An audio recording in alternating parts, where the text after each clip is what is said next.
Bonjour, on se retrouve aujourd'hui pour une carte réalisée avec la box de Tout en colle. Donc je vais vous expliquer en détail comment je l'ai faite, elle n'est pas tout à fait terminée. Dans un premier temps, je vais vous montrer les premiers détails que j'ai préparés donc. Et je vous la terminerai, vous la remettrez en vidéo lorsqu'elle sera terminée. Donc j'ai travaillé avec la page, la carte stock qui est livrée avec.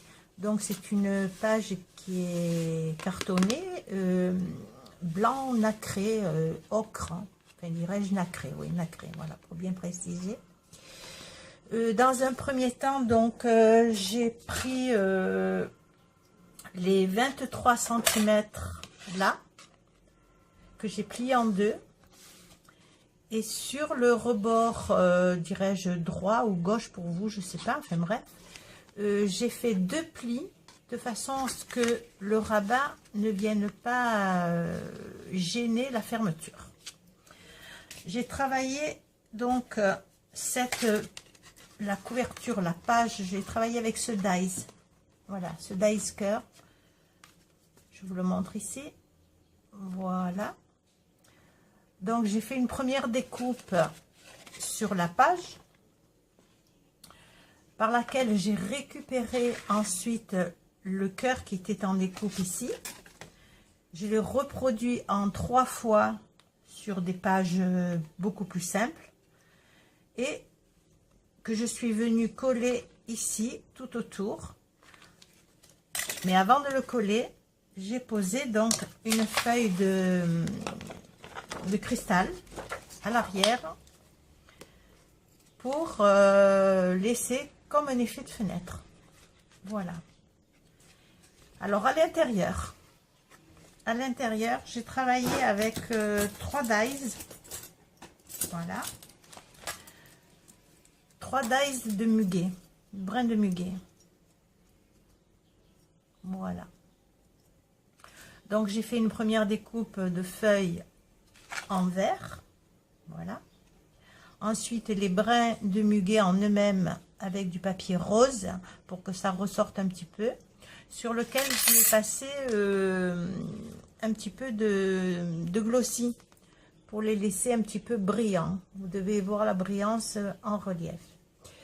En ce qui concerne la petite tige qui est sortie rose, bien entendu, à la coupe, j'y ai passé légèrement un crayon aquarelle vert pour reprendre la partie donc de la tige. Le côté donc qui vient se fermer, pour le côté qui vient se fermer, pour ne pas qu'il vienne chevaucher ici, j'ai repris la moitié de la découpe cœur, de façon à ce que même si ça vient se rabattre dans ce sens-là, ça ne vienne pas gêner la fermeture. Voilà, donc après, libre à vous de faire une fermeture à votre choix. Par ce fait, j'ai les petits cœurs que j'ai récupérés également à la coupe. Donc, ils sont jolis, ils sont nacrés. Donc, je vais venir peut-être coloriser un petit peu l'intérieur pour faire ressortir ou y mettre quelques petites gouttes de pearl paint pour le faire ressortir et venir terminer la carte. Voilà, écoutez, moi je passe à la seconde partie. Je vous réalise pas la carte en direct parce que ça serait trop long. De toute façon, c'est voilà, c'est pour vous donner une idée, pour avoir une idée pour faire une carte pour le 1er mai. Je la trouve assez jolie. Et vous? Alors, on se retrouve tout à l'heure pour la suite.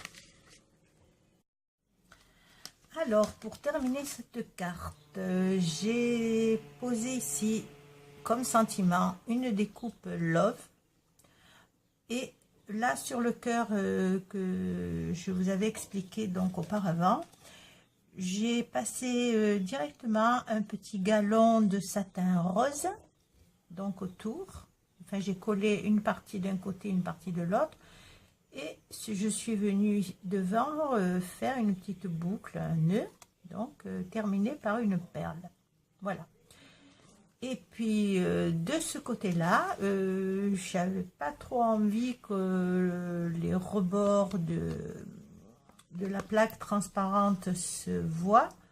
Donc j'ai fait une petite découpe avec du papier également rose. Et j'ai terminé de chaque côté, de ce côté-ci, et de ce côté-là. J'ai déposé, j'ai collé un aimant pour la fermeture. Alors je vous précise, ça se ferme très bien.